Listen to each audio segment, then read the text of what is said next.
నీవిచ్చిన అధికారమును బట్టి ఈ కార్యక్రమం అంతటిని దిగ్విజయముగా జరిగించి ఉన్నాము తండ్రి. ఈ స్తోత్రములు చెల్లిస్తూ పరలోక దూతలతో మా మధ్య సంచారము చేసి ఆనంద ప్రతిగానములతో స్తుతి గానాలు చేసి ఆనందించిన దేవా నీకు స్తోత్రములు చెల్లిస్తూ నాజరేయుడైన యేసుక్రీస్తు వారి నామం పేరిట బ్రతిమలాడి వేడుకొనుచున్నాము తండ్రి. ఆమేన్. దైవ సేవకులు ఉన్నారు. ప్రభు అయిన యేసుక్రీస్తు నామములో మీకు బాప్తిసం ఇస్తారు. పరలోక రాజ్యం చేరాలంటే యేసుని నమ్మాలి. మీకు ఆత్మశాంతి కావాలంటే యేసుని నమ్మాలి. దేవుని రాజ్యములో ప్రవేశించాలంటే యేసుని నమ్మాలి. రక్షణ పొందాలంటే యేసుని నమ్మాలి. బలో యేసు మహారాజుకు జై. బలో మెస్సియాకు జై. త్వరలో రానయ్యున్న మెస్సియాకు జై.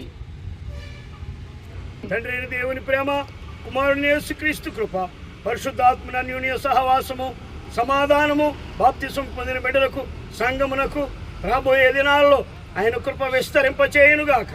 ఆమేన్. ఆమేన్. ఆమేన్.